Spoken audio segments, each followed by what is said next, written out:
बीडमध्ये धनगर समाज लोकसभा निवडणुकीच्या रिंगणात उतरणार आहे। यशवंत सेनेकडून 6 लोकसभा उमेदवार जाहीर करण्यात आले। धनगर समाजाला आरक्षण मिळत नसल्याने धनगर समाजाने हा निर्णय घेतलेला आहे। दरम्यान याच पार्श्वभूमीवर संवाद साधलाय आमचे प्रतिनिधी उदय नागरगोजे यांनी। निवडणुकीची रणधुमाळी सुरू झाल्यानंतर आता यशवंत सेनेने देखील राज्यातील 6 लोकसभा मतदारसंघात उमेदवार देण्याचा निर्णय घेतलाय। त्याप्रमाणे या उमेदवारांची घोषणा देखील करण्यात आली आहे। बीडमध्ये जी बैठक झाली त्या बैठकीत हा निर्णय घेण्यात आला असून आपल्यासोबत यशवंत सेनेचे अध्यक्ष बाळासाहेब दोडतले आहेत। आपण त्यांच्याकडून जाणून घ्या नेमकी काय भूमिका आहे, कुठल्या मुद्द्यावर हे सगळे उमेदवार दिले आहेत, काय सांगा।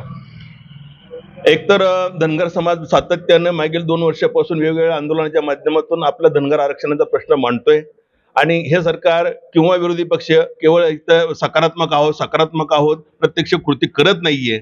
आणि मग रस्त्यावरची लढाई लढून झाली आता आणि मग संसदेमध्ये या समाजाचं काहीतरी पर्यंत असावं आणि म्हणून प्रत्येक पक्षाकडे इथल्या त्या सक्षम उमेदवारांनी त्या भागातल्या सक्षम धनगर समाजाच्या उमेदवारांनी उमेदवारी मागून बघितली, प्रत्यक्षात उमेदवारी मिळाली नाही आणि पुन्हा संसदेमध्ये या समाजाचा आवाज कोण उठवणार। म्हणून आता एकतर सरकारच्या ह्या नाकर्तेपणाच्या शून्य कृतीचा निषेध आणि या समाजाचं संसदेमध्ये प्रतिनिधित्व आवाज उठवण्यासाठी यशवंत सेनेने या ठिकाणी काही उमेदवार राज्यामध्ये 20 ते 25 उमेदवार उभे करण्याचा निर्णय घेतला। त्यातली पहिली यादी आता आम्ही जाहीर केलेली आहे।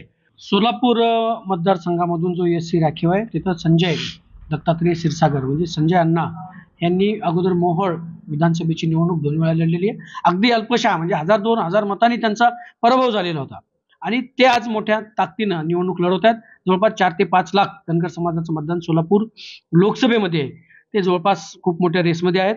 दुसरे ज्यांनी 21 दिवस आमरण उपोषण करून चौंडीमध्ये धनगर आरक्षणा प्रश्नासाठी स्वतः 25 वर्षे ते प्रवाहात आहेत, चळवळीत आहेत, परंतु चौंडीमध्ये पहिले 21 दिवस आणि नंतर 8 दिवस ज्यांनी आमरण उपोषण केलं ते स्वतः आपले अण्णासाहेब बळवंत रुपनवर पाटील हे माढ्याची लोकसभा स्वतः लढवत आहेत।